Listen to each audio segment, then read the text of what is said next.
All right. Let me share my screen here. We'll get it rolling.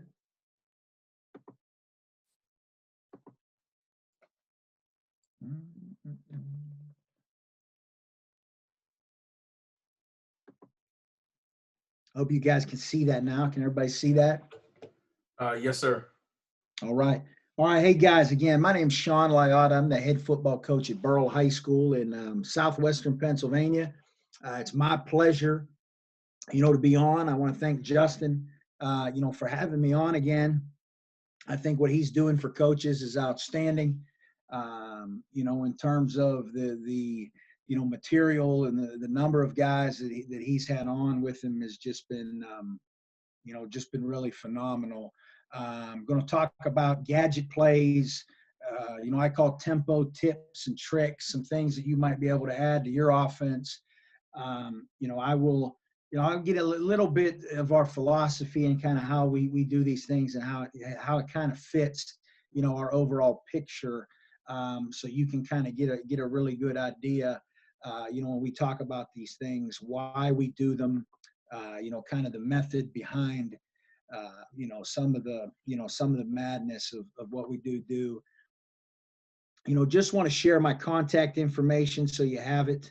If I can ever be of any kind of assistance to you or your program, feel free to contact me, email, Twitter. Obviously, glad to help in any way possible. That I can help you and your football program. Trying to get my huddle remote paired up here. Give me a second. Let me see if this thing will pair up. That's going to make it a lot easier. If not, I'll have to go just off the keys. Let's see.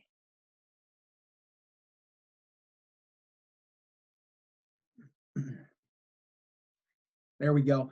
Okay. Also give you a 10-second sales pitch. Recently wrote a book called No Huddle, No Mercy. You can see some details on it. It's been very well received, from college coaches down through high school to youth coaches. You can purchase that book at nohuddlenomercy.com.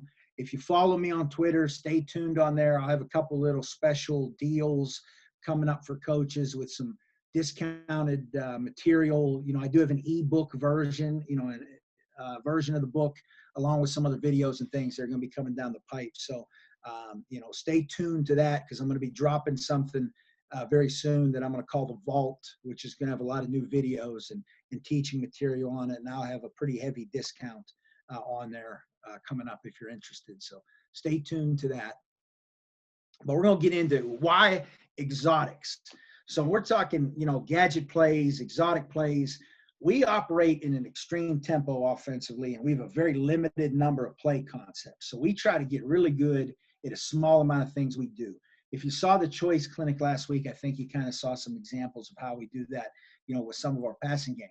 And our idea behind why we go so fast, why we play at such a tempo, we want to force the defense into static alignments and blitzes. I've seen a lot of these great defensive coaches that Coach Justin has had on here with a lot of different great schemes and different things like that. I want to try to take that chalk out of your hand as a defensive coordinator at the high school level. I want to force your game plan to have to shrink. And I told this story the other day, but I'll say it again because I think there's a lot of validity to this.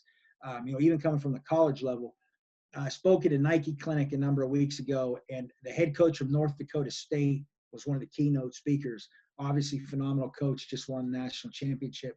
He talked about their defensive plan against teams that are up-tempo, fast teams. And basically what he said is his call sheet goes from, a big old double-sided, full-side page to a very small number of things. And I think as an offensive play caller, it makes it much easier, on you as a play caller and on your kids, if you can limit that defense to a very limited number of things they can do. And one thing that we do that's probably different than a lot of tempo teams, we will motion a lot, we will shift a lot. I'll talk about that a little more because we really want to just force you to have to try to get your kids lined up. Just going to talk a little bit about formations, just so you kind of have an idea. And then I'm going to get into some gadget plays. I'm going to show you. I think I have cut-ups on here. I'm going to show you every gadget play we ran just last season to give you an idea. Some of them worked, many of them didn't. But I'll talk about, kind of how we did some of those things. And then I'll show you some of the better ones we've done over the years that we kind of keep in the game plan every year. Exotic formations will stress the defense's ability to get properly aligned. Big believer in that. I believe we force defensive alignment and preparation time that they're not spending stopping our basic schemes. Again, we have 3 or 4 run plays. We have 6 or 7 pass plays, 4 or 5 screens, and then some gadgets and other little tags and things that we do. But we want to make sure that you can't spend that time defending our basic stuff, because you do have to worry you're going to give up a touchdown, on one of these exotic formations. Gadgets, we'll use 3 to 4 exotic formations a game. What I mean by exotic formations, they may be subtle, and I'll show you some of them, and some may be, muddle huddle type, spread, polecat type deal, whatever you want to call it. We may only run those once sometimes. We can shift to and from, but I think the critical thing, once it's on tape, your opponent's preparing for it. So if you put a weird formation or exotic formation on film and your opponent sees that, they got to get ready for it. I know as a head coach, the number one thing I hate is teams that run the swinging gate on the PAT, because each and every week they come out and line up in the swinging gate. They shift in, they're kicking an extra point. But we wasted 10 or 15 minutes of practice time defensively, lining up to the swinging gate, responsibilities, making sure we have numbers, everywhere we need to have them. We start to talk about what I consider and what I want to make these defensive guys do is defend ghosts. And this is the same thing. The swinging gate is a great analogy. So what defensive coaches do, they want to have every I dotted, every T crossed. So you put a weird formation out there, you don't know what we're going to do out of that formation, and we'll do different things out of it. So, you're starting to worry about, what if they slip this guy out? What if they release him? What if they throw the ball over here? Like, we have to make sure you have enough numbers over here. What if they run the option? What if they run the option and then they throw it? There's just so many different things that you waste their time, basically, because they're going to defend those things. Because if they don't have a plan in place to defend them, there's the opportunity to give up a really big play. So I think that's important, really, to understand. Here's just an example of a formation. I'm going to show you a couple. We call this Rex. Now, in this formation, we've got our center, our left guard, a split receiver, a slot receiver, an H-back or running back. We've got typically our running back right here, and then we have a pod, left tackle, right guard, right tackle, and then a split end over here. It's just one that we do. I'll show you a bunch of different examples of it. There's an example of an action. This particular thing, we had a couple things on. We just throw a quick screen out there. All right. We steal yards. I mean, we stole, 9 yards into the boundary just on this little deal. But on this play, you got to be concerned with him. You got to be concerned with him. You got to be concerned with him. You got to be concerned with the pod. You've got to be concerned there. And then, we'll do things. You'll see it later. We motion guys across. There's a variety of things that we do out of this kind of deal, but that's just kind of one example of things we do. We like to motion to cloud your reads defensively. That's another thing, and it kind of just pairs into this. It's not so much exotic or something that anybody in the country isn't doing, but here's an example. We're in an empty set, all right, and we're going to run one of our shallow screens. So we're actually going to run this guy across on a shallow, and we're going to go block here and block here. And we're actually going to throw a shallow screen, but we're actually going to bring jet motion coming this way that allows us into the boundary to attack, and throw that simple little slot screens. So the more you can do stuff like that, and by doing that, you get a really good look. If you're a jet sweep team, if you're a team that wants to do that, calling a play like this, you can see this is early in the game. There's 10:44 on the clock. It's the first drive. We want to see how they're going to defend empty. We get a chance to see how they defend the jet motion.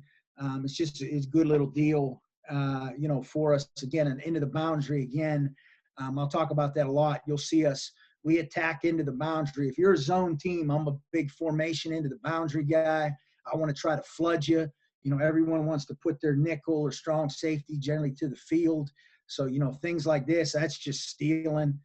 That's just a simple screen. There's nothing gadgety or anything about that. But, the point that I'm making to you is, this is opportunities to steal yardage. Okay. I mean, really good example. If you look at this play again, just how they're lined up pre-snap, we'll bring it back. They're a zone team. They're wasting, 1, 2, 3 here to the field over one receiver, and we've got 3 into the boundary, and we really got one guy to block there, and we can go get some positive yards. I like the opportunity to get yards here more so than trying to run into a more loaded box. All right, and certainly that single receiver side, that's no good. Where we're at right there.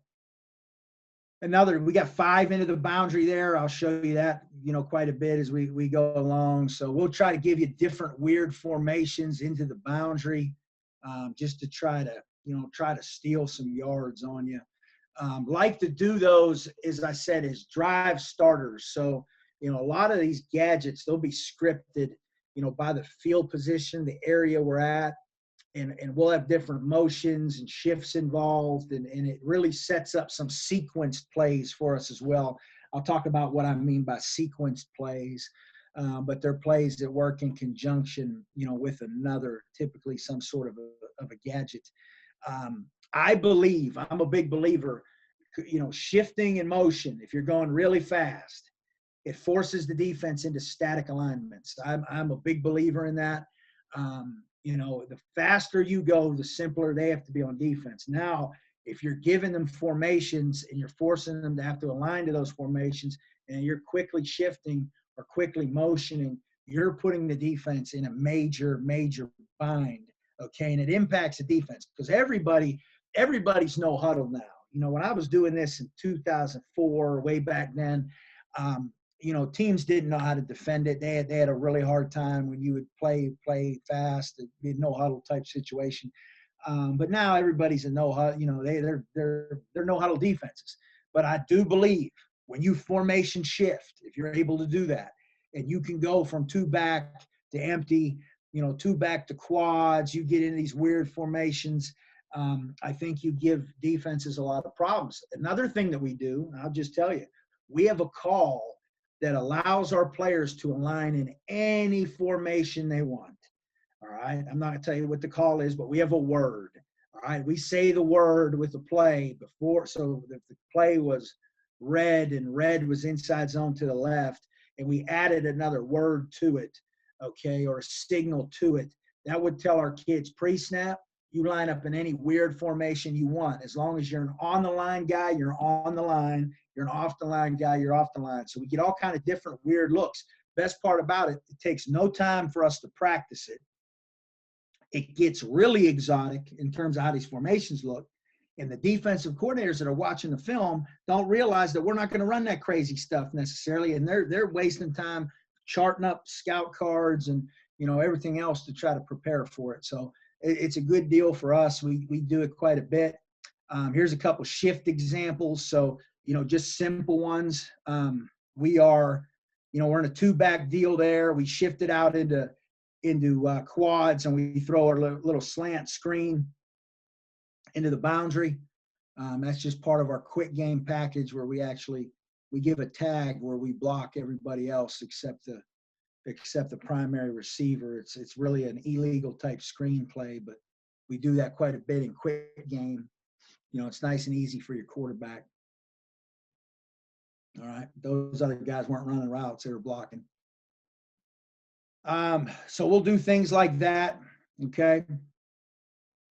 Shifting. Here's another example. So we were in an under center 3-back look, one of our short yardage type deals. Then we shift out here, man, that's stealing. This right here, and I'll bring it back again. If you can do things like this, and we'll have a couple of these a week, like I said, and we'll have different things off it. So out of this little package here, this particular year, okay, so we would do this out here, all right? And then obviously the first deal we do is throw a screen right here, all right? We'd throw a screen to this guy, we'd block the most dangerous and go. The other thing we do is we pop the screen and we'd actually throw a pop pass to this guy right here. If we started to see them overplaying it, we would throw a pop to the inside receiver here who's on the ball. All right. We could work backside one-on-one if we had leverage. So we'd have like a 3 or 4. We could run a quarterback draw if we wanted to run a quarterback. We could throw a double pass. He's under center for that reason. He's actually under center here because this was a double pass deal. We'd throw this screen once, and then we'd come back with a sequence play off of it where we'd actually throw a double pass.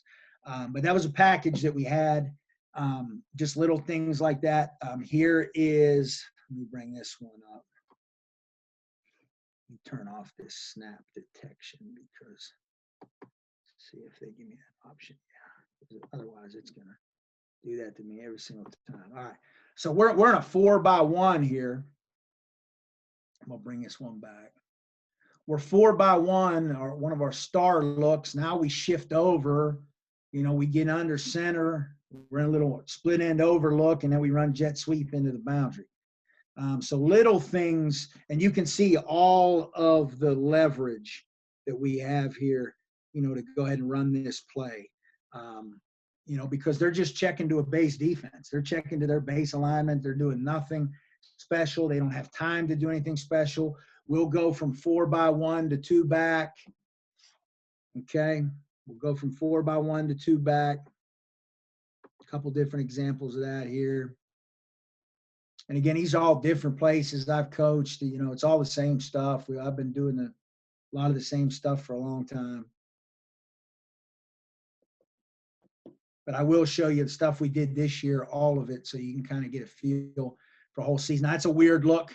All right, you'll see we're in that Rex, and then we shift over, and we actually end up in kind of a super unbalanced deal. Same deal here. It's the same set. All right, so you can see that. That's the center right there. All right, that's the center. This was a more athletic quarterback. We ran like an outside zone deal, an inside zone. We would pop this guy. We had a couple different things that we did, off of that little shift, that little gadget. But again, it takes time. This would be an example of this one I'm going to show you here would be the call where they line up wherever they want. All right, but as a defense, you have to be prepared for that. And you have to waste your time practicing that deal. So we'll do things like that. Kind of a 3-back look out the 4x1. You can see the confusion. I mean, these guys are, really, really confused. But again, they're a zone team, so they start checking base, and we've got really numbers advantage there to go ahead and attack that into the boundary. Question for you, Coach. Sure. How do you communicate all this, the formation shifts, without getting too wordy? You got to buy the book for that. They tell you in the book. No, I'm just kidding. It will tell you that in the book. But yeah, we just have words for it, man. It's just we teach like all this would be 1 or 2 words, like what we're doing here. Like we wanted to get our we're on a wildcat without taking the quarterback out of the game in this scenario, so we just shift him over slightly. Now we're bringing a guy in short motion to get a short edge. All right, so we would have 1 or 2 words for that. That's it. It's not a big deal. We are not wordy. Everything we do is a number, 1 or 2 words. That's really the extent of it, of what we do. So that's an idea formationally, how we're going to change formations on you to give you problems. Now we call this our scatters. So this is something I think a lot of people have liked. I know when guys saw me do this at that All-Star game, Justin, they enjoyed this. What a scatter is, it's a form of a sugar huddle. It's very difficult for defense to get aligned to these different exotic or unbalanced looks. It's a great way to hide your best player in the final formation. So if you've got a kid that you want to get hidden, they're comboing them, they're doubling them, whatever it may be, this is a great way to kind of hide him and don't let them be able to match their best guy on it if they're carrying a corner with your best receiver or if they're comboing a guy, a slot receiver, whatever it may be. It's a good way to kind of hide those guys. You can easily create package plays. You'll see how we do this. It's fun for your players. It's a different look, and it changes nothing about your base plays. This scatter deal changes absolutely nothing. So you can take a look. This is before the shift. And what we do, that's our center, our left guard, and our left tackle. And everybody else just kind of bunches in behind, almost like a little U or whatever you want to call it. And then we scatter out of there. So plays called, and we say, ready, go, and we shift out of there. all right, and we're ready to run the play. And you can see here we're 5 into the boundary. And again, what I said about stealing yards, they're a zone team again. They have not carried these guys over. We've got 5-on-3 over here. They've got a guy on the hash, all right, but we got 5-on-3 there into the boundary. Again, advice for guys: attack the boundary as a play caller against a zone team, a zone, particularly a too-high zone team. If it's a too-high zone team, attack the boundary. I promise you, all you defensive guys try to cheat, and you want to play that area outside, into the boundary with that safety on the hash. You want to have him kind of be a two-way guy because you want to keep that linebacker, in the box. You don't want to apex him. Now if they apex that linebacker out of there, great. Now you got a 5-man box, or a 6-man box against 7 if you're in 2-back. So, attack the boundary against zone teams. I think it's a good deal. Here's an example. We're scattered, and then we go into one of our shift looks, one of our exotic looks out of it. And you'll see film all this. I just kind of wanted to set the table. That's kind of how it looks. It doesn't really look like that. They just kind of scatter in there, bunch up in there. But it's a unique look. It's kind of a cool thing. You'll see. So here we scatter, and sometimes we do it really fast, and sometimes it's just more controlled coming out of there. But we call this formation dice. All right. We've got, he's unbalanced. He's not eligible, obviously. We got 2 guys over. We got a bigger split end in. We don't run an inline tight end, but we'll do stuff like this.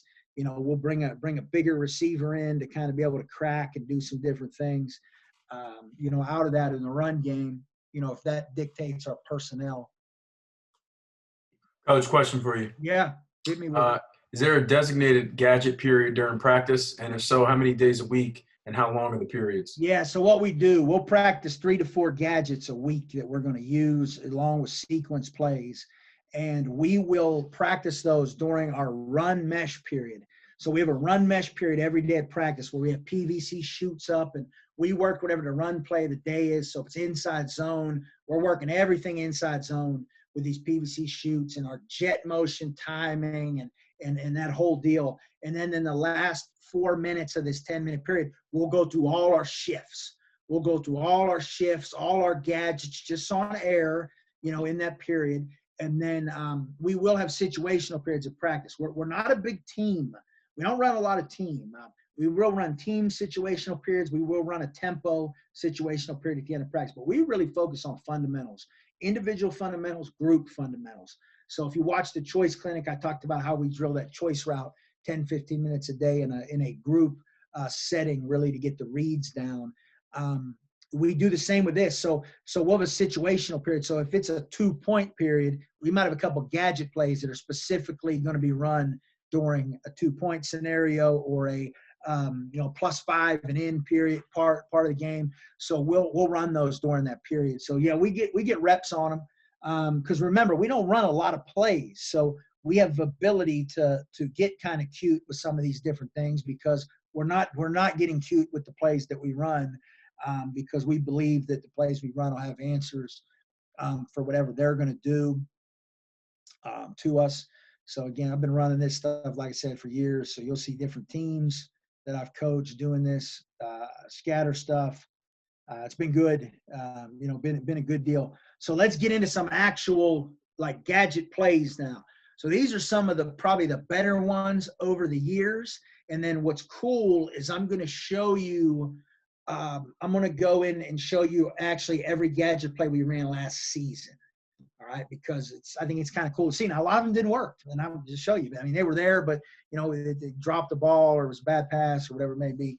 But I'll gladly show you like a whole season worth just because I think that's kind of cool to see what exactly did you do. We're going to be creative with them. You got to make sense within your system. And I'll talk about that in a minute. You want to have tendency breakers. It's a great way to open up other areas of your offense. I talked about making the defense defend ghosts. When these are triggered, they're usually based off a situation or a field position.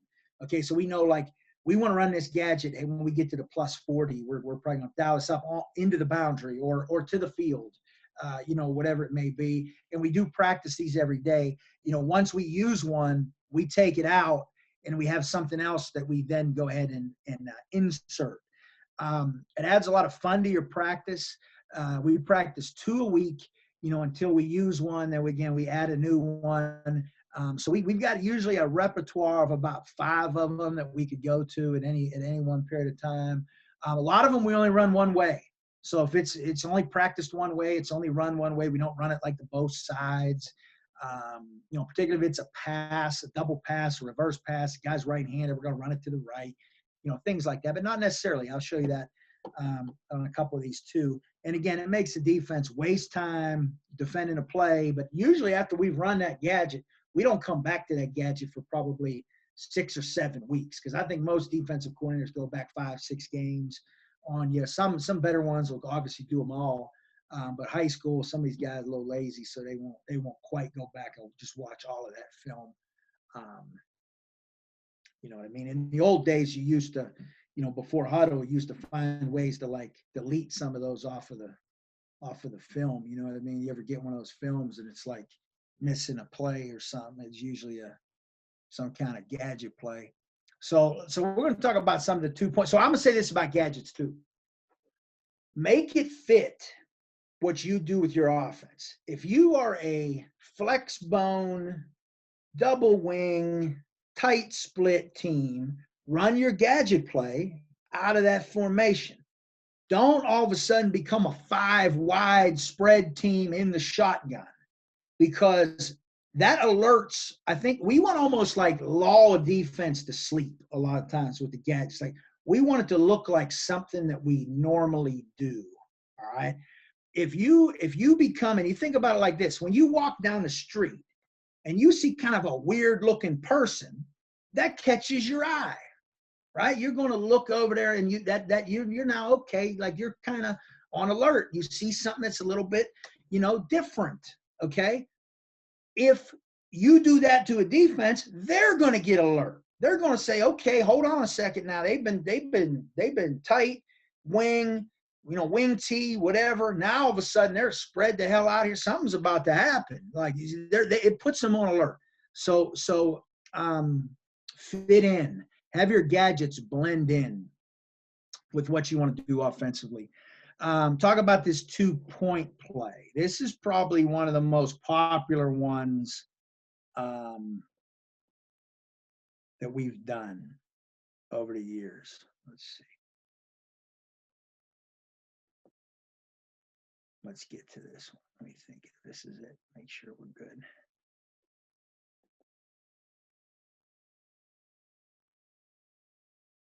All right.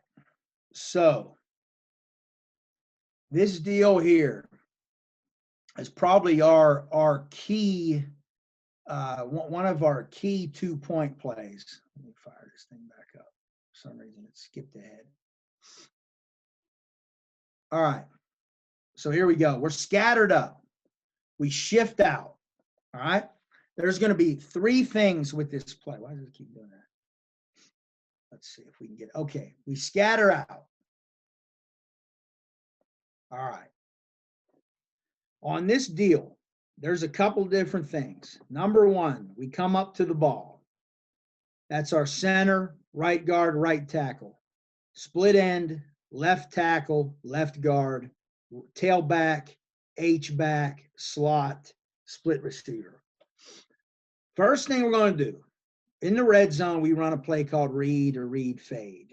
All right. That's the first thing we're going to look to see if we have leverage. If we do, we're going to snap that off and throw it right now. So our quarterback's going to say, ready, ready. He's going to catch the gun snap. He's going to take his half roll to that side. He's going to put the ball right now on that guy. We're going to capture the shoulder of this DB, block him, pick him, whatever you want to call it. We're going to snap it across the goal line. If this apex guy, we had outside leverage on him. So if he was sitting in here, we don't right now. So that's off. We're not going to do that. All right. So that first phase of the play is out. It's not a new play for us. We run that play in our offense, so it's not a big deal. The next deal is, if we have numbers out here, we're going to go block the most dangerous, and we're going to throw the screen out here to the pod, to the tailback. I tell my quarterbacks to throw that ball, if they're going to throw the ball to that pod, it better be so wide open that we're going to catch that thing and we're easily into the end zone. Because, and I will caution you, you might say, Coach, they got 3 out there and you got 3 out there. They sure do. One of these kids is a D1 player for them, number one. Number two, I can promise you, this cat right here and this cat right here move a whole lot better in space than my 2 linemen do. So you got to remember that now, all right? So don't just think like, oh, we got the numbers to go ahead and throw it out there. You might be in for rude awakening because he's going to olay him and go make a play there in the backfield. So assuming we don't have a gimme, so a gimme here or a gimme here, we don't have that. We're going to start the phase of the play. And what we do, we're going to bring him in jet motion. All right, bring this guy in jet motion. Now, we have the option. We can run the jet sweep because we basically have a half line situation here. All right, we could go here. We're going to go here, here, and we're going to hand the jet off. All right. What our quarterback reads, as he motions across, he's reading this area right here. If whoever the defender in this area gets into the box or starts running or leverages, he's going to pull the football. He's not even going to mesh it, and he's going to throw a pop pass to the H-back. This play has been the best 2-point play for me over probably the last 6 years. This play has been really, really good. I'm going to tell you, it's undefeated, really, in a 2-point. We've never got stopped with it in a 2-point scenario. I should probably run it more. And I'm not lying to you. I'll show you plenty of these plays that don't work. But this one has been really good. The coaching points on it. Again, look at those guys moving. See, once they're moving, my quarterback knows right now he's going to pop past that football, to the H-back. Now, the only other thing I'll say about the H-back here, the coaching point, we want him to kind of run to the grass, all right? So we'd like him to maybe get a little wider there, but we want the throw from the quarterback just to be a body shot. Don't overthink this throw. Just put it on him. Just give him a nice catchable ball because he's going to be that wide open, all right? We don't want to overthink that throw, give him kind of an awkward, and we're a big pop pass team. We throw a lot of pop passes, so that's pretty common in our offense. Here's another version of it. Different school, same deal. Again, you can see the confusion of the defense. You'll see the same read. He's running. We're going to throw it because that tells us he's interested in that jet. He's interested in that jet. We're going to throw that pop. All right. We ran it actually in that. I was the offensive coordinator of that under-18 national team. This was probably, I got more questions about this after that game, but we actually put it in with his all-star team. So you're going to say to yourself, I'm going to show you a couple of these different gadgets we actually ran with that team. You're going to say, well, can we put that in? Well, shoot, we had 6 practices with this team, and we put a number of these gadget plays in. This was one of them. You're going to see the same thing. This was a big 4th and 7. We ran it in the field. 4th and 7, 4:35 left in the game. It's a 1-score game. We run the deal here. We bring them across. Pop it. All right, just a good play. It creates, I think, a lot of problems, defensively, for different things you have to be concerned. And we do different things off of this, okay? So we will run, some different deals off it. Here's another example. I put this one on here. This is from a number of years ago. Now, it's just to the other side. You're going to look at it and say, well, why is it flipped? Well, that particular year, we ran it the opposite way. We didn't do anything different. We just ran the play the opposite way. Now you're going to see here, watch our quarterback and H-back do a nice job. We see this interior blitz. So again, he pulls it, and we just use our regular pop pass rules. That's just our pop pass rules for our H-back and quarterback. So that is a good deal. Now this one is, we call it Tony Disco. It's the Philly special. Everybody ran. We've been running it for 10 years, just like everybody in the country, has been running this deal. We're going to give you some sort of reverse action. We're gonna delay block with the H-back. We use the H-back, not the quarterback. We'll do it out of a wildcat look. I'll show you a couple different looks. But, we jet it. We flip it. We throw the ball to the H. Again, it's a tough play to defend. Talking 2-point, gadgety type stuff. I think it's difficult. I think it's a good one. Here's it out of Wildcat. So a little Wildcat deal, but it's going to be the same concept. The one coaching point I'll give you if you're going to throw reverse passes, any kind of reverse pass, when we drill it and when we do it, we try to put a cone about 7 yards deep in the backfield, 7 to 8 yards. We want that guy to be that deep as he comes around. Like you see where he is right here when he gets a toss. We want him to be that deep. That way, if we have any kind of leakage here, he still has a chance to go beat it to the perimeter and still have a chance to make something happen. If he comes too shallow and you get some penetration here, he's in trouble, and that play is not going to be any good for you. So cheat on the side of, getting him to, be a little deeper. Okay, here's one that we call rabbit, and it's a reverse pass off of like an outside zone action. So we're going to hand the football here. We're going to flip the ball back again deep to our wide receiver. And the key thing we do over here that you're going to see, this is the key part to this whole play. Our outside receiver is going to run a big post, just trying to occupy him and whoever the hash safety is or middle of the field safety. We're going to run what we call a big post. This receiver is going to run just our little relief, which is kind of like a bubble, but he's going to do it really lazy because we do this on our run game. We'll relieve him out, and if this apex player was squeezing a box just like everybody else does, we throw it out there. But here he's going to make it look like he's doing that, and then he's going to burst up the sideline, and we're going to reverse this deal here, and he's going to end up throwing him the football. Any uncovered lineman is going to pop out in pass pro to seal the front side. All right. So let me bring that up. Let's check this one out, rabbit. And again, so to answer your question, how we call it, we just call this play rabbit. I'm going to have to change the name now if there's any Western PA guys in here. So there you go. But I'm going to bring it back to the sales job our slot does, because if you watch that, watch that apex guy, he goes and attacks the reverse.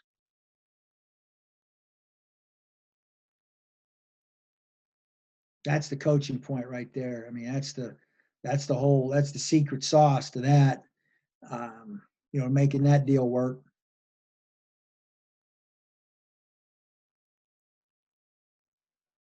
See it again. Same deal.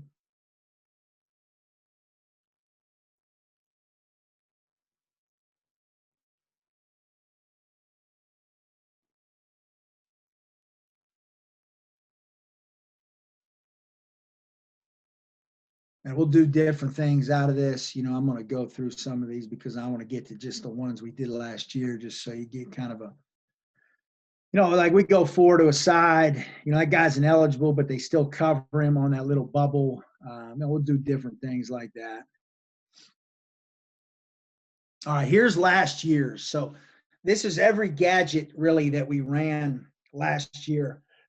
When I say gadget, I don't mean our formations and things like that. I mean specific gadget type plays. Like this is 5 to the field. All right, so we got 5 receivers out there, and I think we just throw a fast screen. But you'll see us do some double pass stuff off of that stuff later. That's just stealing. There's nothing when I say stealing yards. That's just formation in somebody stealing yards. Okay, here's the 2-point play I showed you. So we shift out, and again, his read, he'd be looking here. If we liked it, we could go capture that and go snap that off. We could throw this over here. Now you could say, yeah, we got 3-on-2 over here. Probably could have threw it over there, but again, I got those guys really trained. Look, that better really be there, to throw it. He sees that guy kind of coming over late. Again, he's running. All right, remember the rule. He's attacking the box. We're going to pop.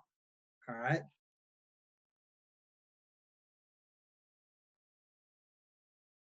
Another key point is you don't want those linemen to go downfield.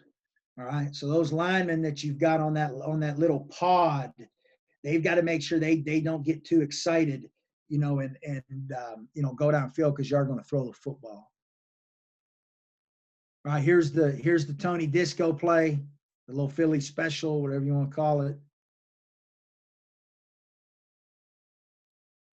All right, so we ran that. There it is again. Why he doesn't throw this, I have zero idea. But that's as wide open as you're going to get. He wants to run it himself. I guess he does get in, but go ahead and throw that thing. It doesn't get any more wide open than that. We do have a companion play off of it. So we call this one's called Sal Fetty. So we had Tony Disco. We call this play Sal Fetty. What we do with this, we're again going to jet across. We're going to now fake the reverse. All right. So we're going to jet here.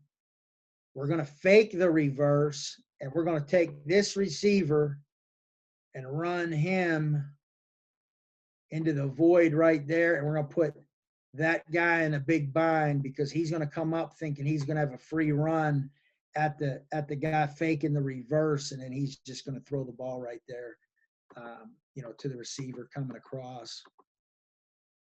We ran this one a couple times. And I want to show you, this is all from the same season. So you can see we actually ran this play more than once, and it was good for us. All right. Here it is again. Same deal.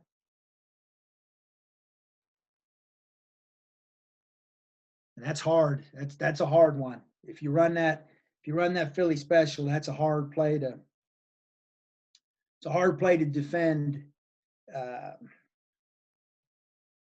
Really is. That's one of our shifts. I'll talk about that at the end. We consider that part of our exotic. See what we got here. Some of these I don't remember. Oh, there's a shift again. I'll talk about shifted. I'll talk about the shift stuff a little bit then. All right, this is going to be rabbit. Now we screw this up. So we reverse it. Look how wide open the slot is. And we try to throw the ball. That guy technically is open too, but he's not a quarterback. So just put that ball on the slot. We read that slot to the big post to run. We want the ball to the slot, on that. All right, this one's one of them ones that you have in and it doesn't work real well. But, the next week, you better believe they had to prepare for it. That's our wide receiver snapping the ball right here. He's off the ball, so they're both eligible to go out. These are all our linemen. There is actually our 1,000-yard receiver. We got him in the backfield now with the quarterback. Got a running back lined up in the slot. So just a different look. We had a couple things we were going to do out of it, but what happens is that we weren't prepared for. This kid was the defensive player of the year in the conference. And honestly, you never know. That's the other thing with gadgets. You never know how they're going to line up. We were not expecting him to actually line up as a nose guard on this center who's a wide receiver removed from the formation. And you'll see him. He causes some havoc in there. We were going to have a nice little kind of high deal called here, but a lot of havoc. We wanted to get this ball shot out right here if they covered our center, who was the receiver on the little middle read route, cross route, whatever you want to call it. But it kind of turned into But guess what? For the next 3 weeks, you had to defend it. It's kind of funny to see it from the tight copy because they don't even have the center in the, they don't even have the center in the cut. The ball's not even really in the cut. But yeah, that one didn't end up working how we had it planned out. Let's see what we got here. Oh, this one was fun. So we're going to throw a fast screen, all right here, and we're actually going to lateral the ball to our tackle. Now, he ends up screwing up and going too far in the end zone. He actually catches it and scores. So the tackle missed out on his touchdown. He wasn't real happy because he'd have scored. But we'll, we'll take it. This is a big one. So this was our short yardage package. We do have a Maryland Ice short yardage we run. That's a tight end on the backside. All right, we go tackle over, and we're going to hand the ball off here. We actually had a couple plays out of this, but a little lead play. We're going to hand the ball off, and we told him all week, we said he can't see you because we're going to hand him the ball. He's going to throw you a jump pass. We said release out and run right in the middle of the goalpost at the back of the end zone. That's where he's going to throw the football. Well, you can see how open it is. And we ended up screwing this one up.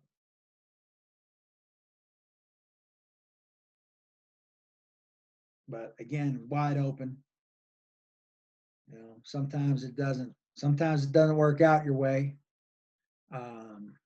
But I just wanted to show you guys good, bad, and just what we did, because this is all from 1 year of different things that we kind of had in. But that's why we told them to run to the middle of the goalpost. Sequences. So I'll talk about sequences real quick. How much time do I have, Justin? About 5 minutes? You got about 10 minutes, Coach. Okay, cool. All right, so here we go. So these are some sequence play ideas.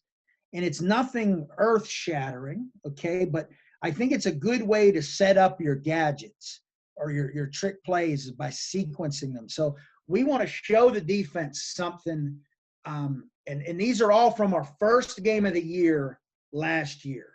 So these are all from week 1, so you can kind of see what we did in like a single game scenario. So the ball, if you notice, is on the left hash. It's at the plus 43-yard line. So we had these plays triggered to come during this scenario. All we're simply going to do, we're going to motion our H-back out fast, and we're going to throw a fast screen into the boundary. All right?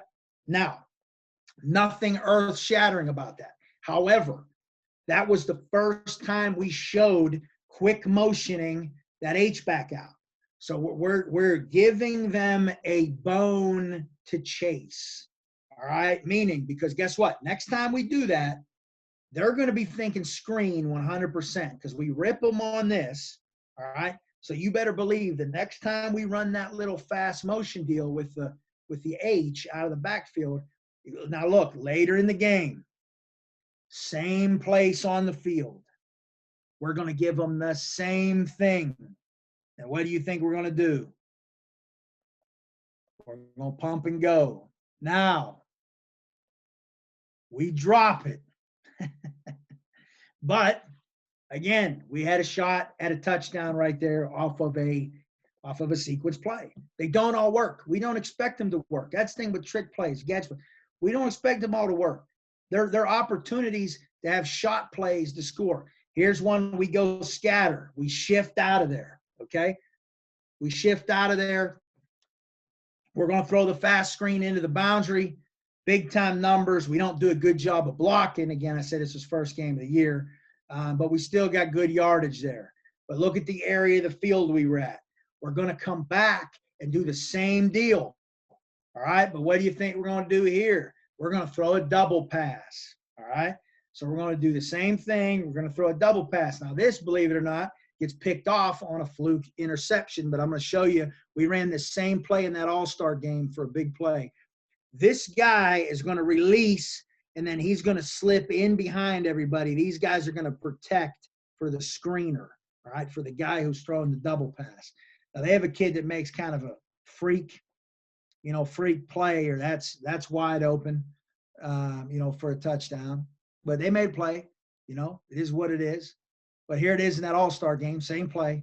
We scatter out. Watch this guy right here.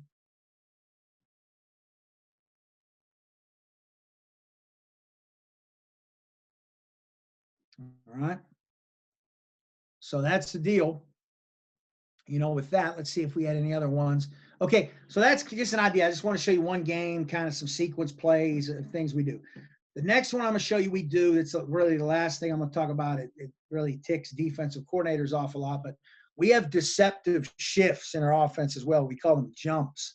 So we will do this with 2 cadences. So, our cadence is verbal. It's down, say go. So on that first go, we will shift linemen. And we will shift linemen that really simulates a snap. Now, what I will tell you, what I do before the game, I meet with the officials. I have my phone. I will show them on my phone exactly how we shift. And I will tell them, tell me, is there anything illegal about this? And they say, no, as long as everybody's set for a second before you snap the ball, not a problem. You got to get him to say that. So I said, well, then you tell the side judge not to throw a flag because our linemen are in 2-point stances. All right. Our linemen play in 2-point stances. They're going to shift around. All right. So this is one without the linemen shifting, but we do it with our jet motion. We just have a double cadence when we get to the area where we would typically snap it. That's a great way to steal yards if you're a jet team. There is one of the shifts. All right. That's tough. There's a defense. That's tough. That's perfectly legal. There's nothing wrong with that. Some more examples.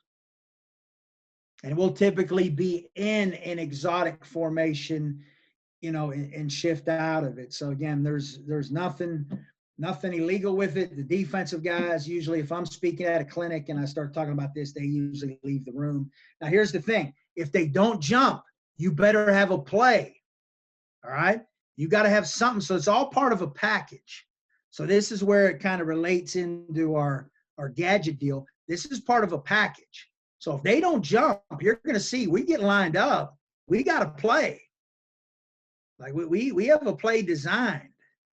All right. So we we're not just doing that and then we're going to waste a timeout or something if they don't jump off sides. We've got to deal. Now that kid there, his coach all week told him you better stay in the hip of that tackle when he pulls because we run GT counter. So I guarantee you this kid was coached up. When that tackle pulls, you better get in his hip. But it's stealing yards. All right.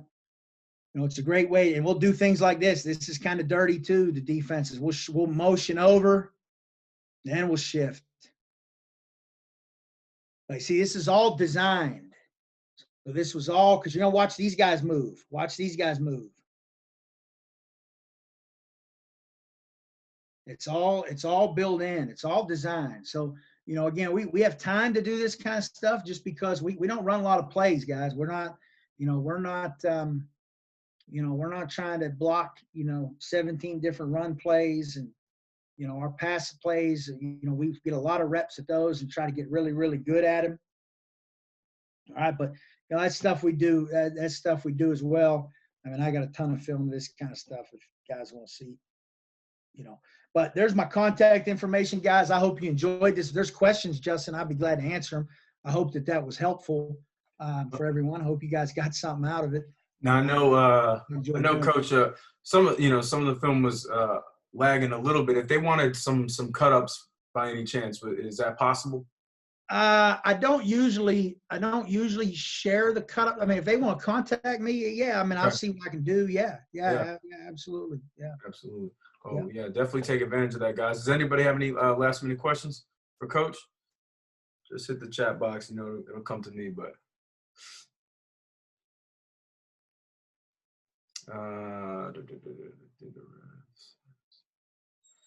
Did the refs ever say that you couldn't do those shifts? No. They tried to a couple times. They want to say, well, you're simulating the snap count. And I said, okay, what's our snap count? And they don't know it. And then I'll say, well, then how do you know what the simulating the snap count is? They don't know what our snap count is. We don't know what their snap count is. They might clap. That's my favorite one. So, because we had one game where we kept getting guys, I'll be honest with you, they were a clap team. So we had our linebackers clap. And they tried to say we were simulating snap count. And I said, there's 2,000 people here clapping. So are we going to ban everybody in the stadium from clapping? We don't know that's what their snap count is. That's one of our defensive signals, So it just depends on the ref. I've found if you're nice to the refs, they're nice to you. So just try to be nice to them and maybe they'll cut you cut you a break, but it usually goes our way on those shifts. Yeah, it usually goes our way. Just because I will show them on my phone. I'll get my phone out and I'll show them specifically, this is what we do, you know? So it generally is, generally works out pretty good. What do you normally run off the shifts? A different play. I mean, like the one there was a red zone play. We actually scored on it. It was we shifted into an unbalanced look and we ran a jet sweep. We ran a jet sweep to the unbalanced side. Good stuff. Anybody else? Any last minute questions for Coach? It might be a sprint out. We might shift if it's longer yard. We may. Well, I'm typically going to run that. I'm going to run that in a situation that's usually going to get us a first down. So we're usually going to be in a 5 or less situation if we call that particular jump play. Coach just asked, if you don't know how they'll line up, how do you teach blocking rules?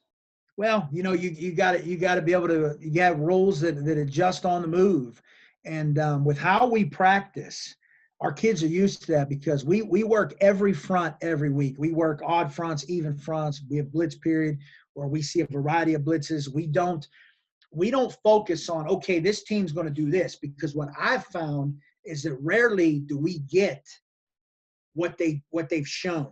We get something different. We'll get something because they think that's going to give them an edge, or they want to be more of a pressure team and they haven't shown pressure at all, or they're gonna. Last year we had a team, they rushed 2 and dropped 9 at times. So I mean, they hadn't shown that on film. We had another team, they combo covered our outside receiver the whole time. They never showed that the whole year. So you got to put your kids in position where they can adjust. And our blocking rules, we're a big inside zone team. We don't care what they line up in, really. Passing game wise, it doesn't matter to us. We're going to attack it. Pass pro wise, it doesn't matter because we see every front, every blitz. Our kids are comfortable handling that.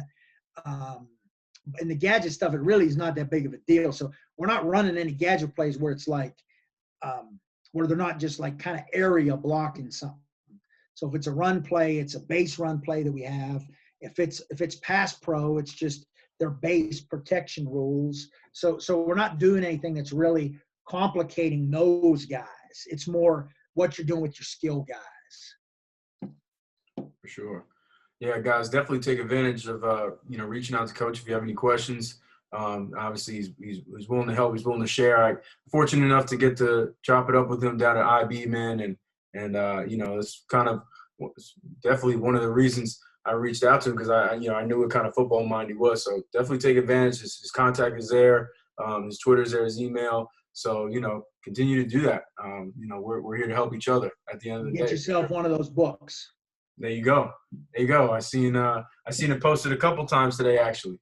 So yeah, absolutely, it's getting out there. Out there. But Coach, once again, man, I appreciate you taking the time out to join us, man, and present to us again. It was awesome. This one we are recording, so we'll be on the drive later. So make sure you guys take advantage of that. But if nobody has any questions for Coach, man, just